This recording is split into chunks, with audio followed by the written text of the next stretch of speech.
Hello everyone and welcome to the first part of this 4-part little eeny weeny mini series on how to shamanic journey.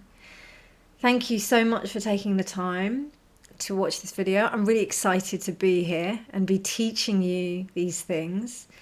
The shamanic journey is an amazing tool to be able to connect with your spirit guides and your spirit allies to help you in your day-to-day life within this modern day reality. And it's a really interesting take on our spirituality to be able to bring us back to something that's really innate. So this is very exciting. So in this 4-part series, we'll be going through a few things, and by the end of it, you should be able to journey with no problem at all. So I'm looking forward to that. In this video, we will be talking a little bit about the background of shamanism. It's massive, so I will just be touching upon it. I'll probably do another course which will be going more in depth after I've completed this one. So we'll see how it goes.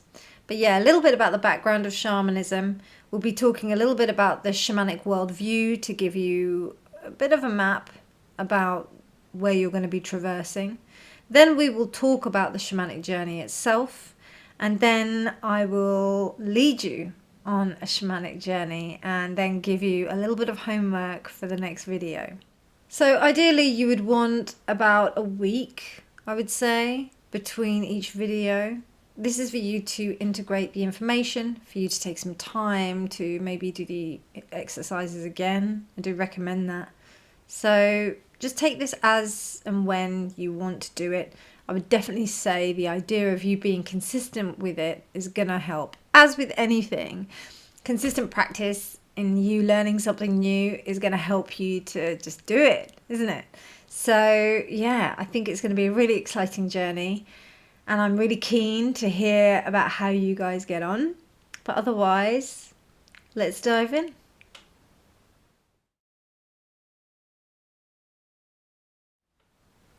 Okay, so to begin, let's speak a little bit about shamanism and what it is exactly. Shamanism comes from the word Shaman, which is a Tungus term, and essentially means the one who knows. And this was used by Russian anthropologists who were observing these tribes, and then also used by other anthropologists and other researchers to describe these people who were functioning or doing this role within tribes.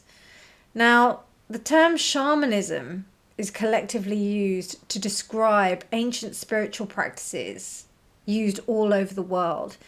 This was a precursor to religion. Religion is almost like the organized form and has imposed hierarchical things within it, whereas shamanism doesn't have any of that. Shamanism is essentially about, or used to describe, the core ethics of being interconnected with all things, understanding that everything has a spirit, everything functions as a whole within this massive ecosystem that we have and what we're living in right now. So this is really important to remember, and often it would be one person within a tribe or a community that would be the shaman, and they would be consulted on all sorts of things. For example, illness, death, births, marriages, crops, weather, all sorts of things that essentially the tribe needed help with. Now, the difference between other people and a shaman was the fact that they could communicate with altered states of, or they could communicate with other realms via an altered state of consciousness and bring back information to the tribe or the community. Now, they would do this in a variety of different ways. Shamans that use psychedelic substances to gain an altered state of consciousness is a very small amount. It's probably only like 5% of shamanic tribes that do that, or shamanic indigenous cultures that do that. But essentially, most of them would use the drum, which is known as the shaman's horse. They would use rattles. They would use movement. They would use all sorts of things to help them get into this altered dance. They would use these things to get them into an altered state of consciousness, into a space where they aren't within this reality, and then they can kind of connect to the spirit realm and their spirit guides. They would enter these states basically because they could achieve some kind of insight that they wouldn't be able to achieve in this day-to-day reality. The shaman was a bridge between the worlds, a bridge between the realities to gain this wisdom and this insight. And they shouldered a lot of responsibility, essentially, because they were the ones that were able to see things, predict things, say things, influence people. They were big members of the community. So there's, I think, a consideration for the ethical values that need to be considered when you're embarking on this sort of work. So just keep that in mind as we continue this practice.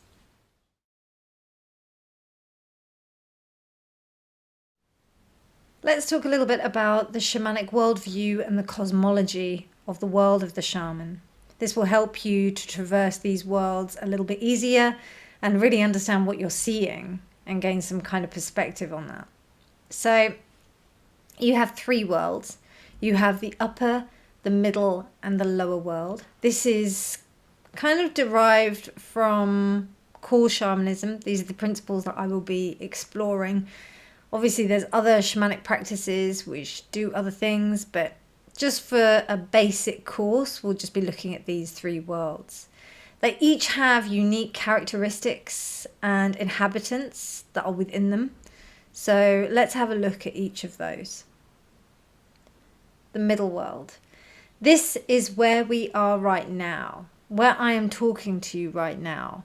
The world of our lives, the world of where we do things, the world where we have our relationships, the world where we eat our food, the world where we do our work, where we wash our clothes, do our day-to-day things, day-to-day lives. So this essentially is the middle world. The upper world is the world of celestial beings, of guides, spirit guide, but a particular type of spirit guide. So these would usually be ascended masters, angelic beings, beings of a higher vibration and knowledge that is almost ethereal in a way, but it's definitely of a high vibration. Then you have the lower world. The lower world is the world of the soul, the world of the person, the world of your innate self. It's a really, I kind of liken it to the sense of egoic self, of true egoic self and primal self. It's where we meet shadow parts of ourselves and encourage them to integrate with who we are. The lower world is also the place where your power animals can be found. Also other animal guides.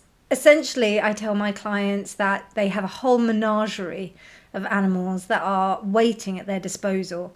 So all of these beings are there to help you with the lessons that they can teach you, all being very different in who they are. It's important to recognize that within the upper and the lower worlds, you have nothing but benevolent spirits. There are only benevolent spirits who are on your team. They're working out for you. They're only doing their thing for you. They're out for you. They are your team. They are your homies. They are your entourage. Whereas in the middle world, it's a little bit complicated because there are so many other different things that are happening and other different types of spirits and entities that live within them. Or live within the middle world itself. So initially, it is encouraged to really get a good grounding between the upper and the lower worlds before you embark on middle world journeys. A lot of the work has to be done within the middle world, but to know the difference between these worlds and to really be secure in that is going to be very beneficial for your journey work. In my particular teaching of the shamanic journey, I like to really define those boundaries. Once your boundaries are really clear, just like you would do in like day-to-day life, when people see a boundary, they decide whether or not they're going to cross it or not. And usually when people state good boundaries, generally, they don't cross those boundaries. And the same thing happens within the spiritual realms. I think when we embark on this spiritual work, we tend to be like, oh yeah, thinking that everything is love and light. And if you've been watching any of my tarot readings, you know that I am not somebody who is up for that. I'm very strict about that, because there is a lot of spiritual narcissism these days. So essentially what we want to do is we want to keep it clean. We want to keep it that we know where we are, and we're not going to just go off with any Tom, Dick or Harry like down the road. It's just kind of, it's similar to the sense of if you were to go on the street and you were to talk to someone and you were, you know, you would have essentially, of course, you would have good faith in everyone that is around you, but you're not oblivious to the fact that you could be at risk from something. So you have your wits about you. You have a sense of caution. This is what I want to exercise within this spiritual journey and practice. It's really important, because once you know where you are, once you know how to identify entities and spirits and guides that you're talking to, then you can really ascertain whether or not they really have your best interest at heart. It's really important. As I said, just as it is out there, you don't know that people have your best interest at heart. It's exactly the same within the middle world. And I think that when you get that grounding and basis within the upper and the lower worlds, then you're winning. You're absolutely winning. So having this kind of in mind in terms of your sense of vigilance will really be helpful within this shamanic journeying experience.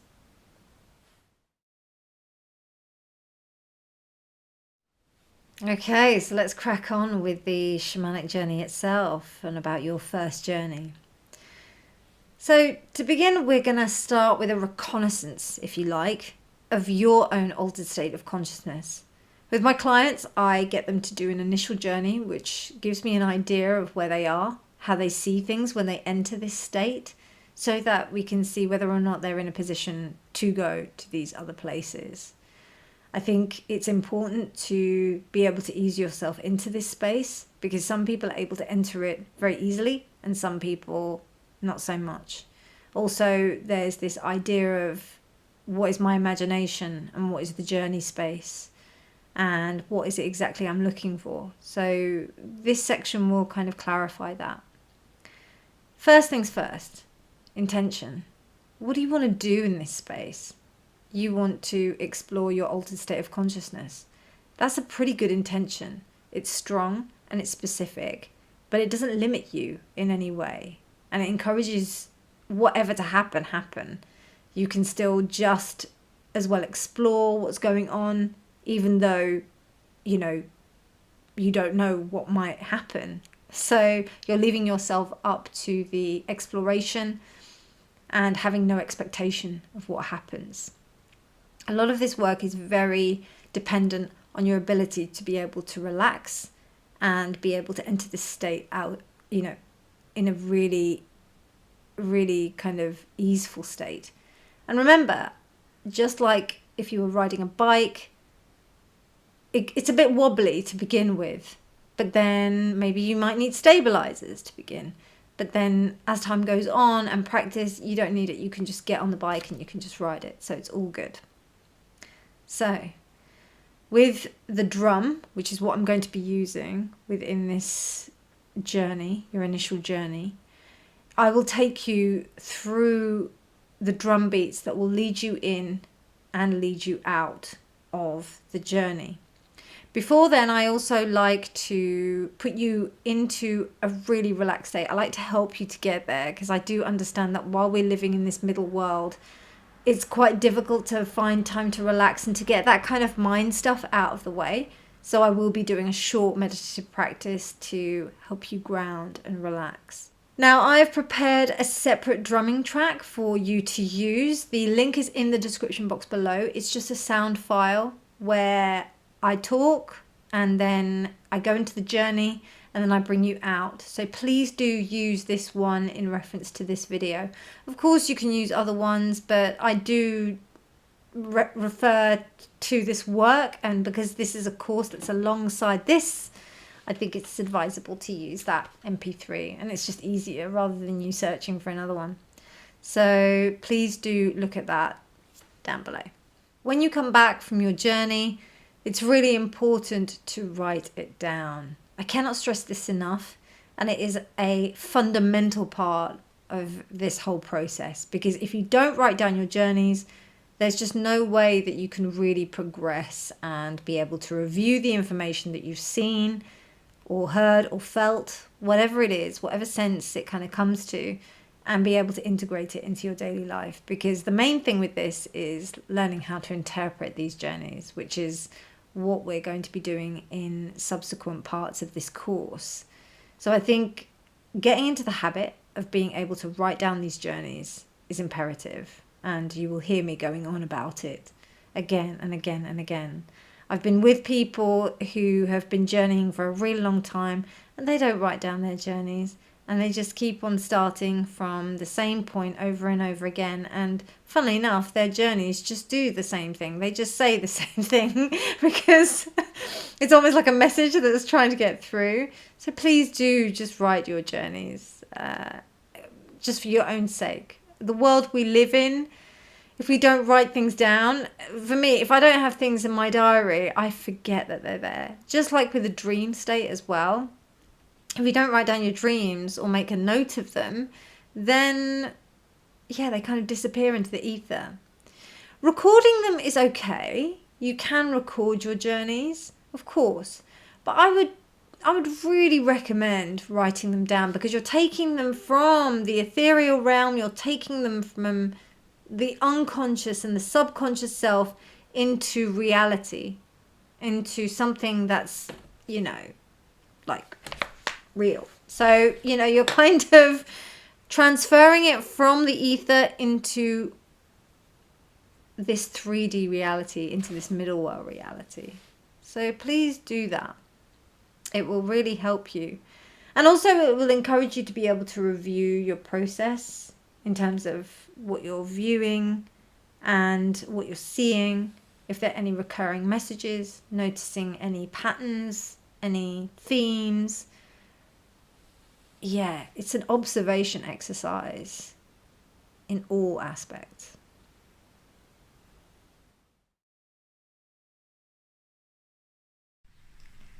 Right, let's speak a little bit about the drum beats that I'll be using in the journey that you will hear in the MP3 that I've recorded for you. This will help you to navigate the altered state of consciousness and know what you're doing, essentially. So this is my drum. I have several, but this one I'll be using in our practice. And I hope that you can hear this okay. So it will be essentially a repetitive drum beat. Essentially, we aim to have about 4 to 7 beats per minute, which induce an altered state of consciousness.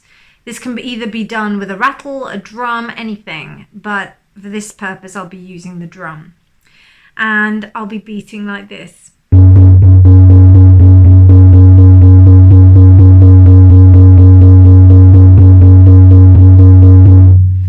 Now, for those of you, you might notice that the sound is a little bit different. I had to use a different microphone because that microphone was just getting obliterated by that drum. So, yeah, that's why the sound may not be as good, but it's only for this bit. So don't give me a hard time about it. All right. So, anyway, you have the initial drum beat, which will be, I will speak, you will hear in the MP3 for maybe about 5 minutes to lead you into the journey space. And then I'll do a beat that is similar to a heartbeat. This is my own style that I was taught by my shamanic practitioners. It's not universal, but I think it helps you to enter something gently, like you're drifting off into a space, and and you'll hear me talking, helping you into the journey. And then it will go into the beat of 3.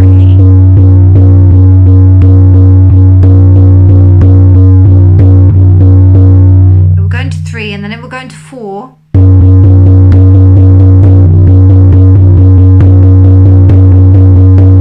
Okay, and then it will get really fast, which basically leads you into the journey. So as if you're like kind of going into it. And that will go on for a bit and then it will even out.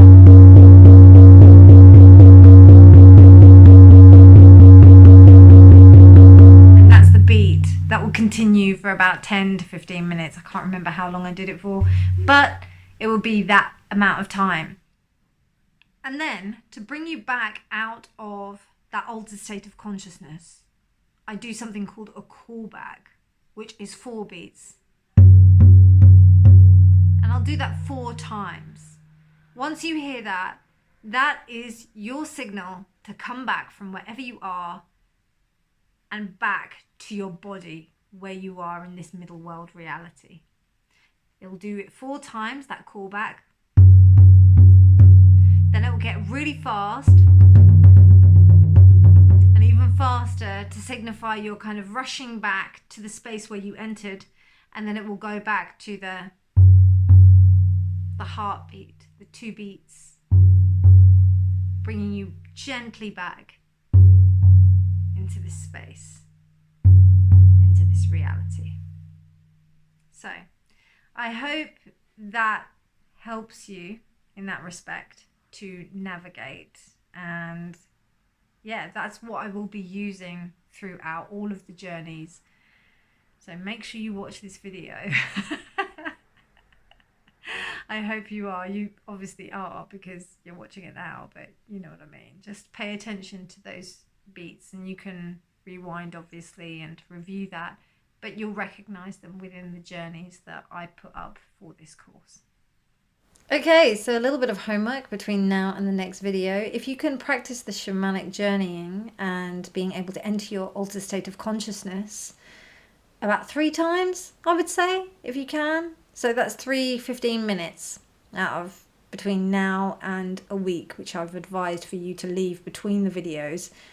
That would be amazing, because not only will you get a chance to enter this state of consciousness and become a little bit more familiar with it, you'll also be able to look at what you've written down when you've noted down your visions after this journey or these journeys, and see if there's any patterns, similarities, if there's anything that needs to be taken note of, or anything that you recognize, or anything that crops up that's important or stands out to you.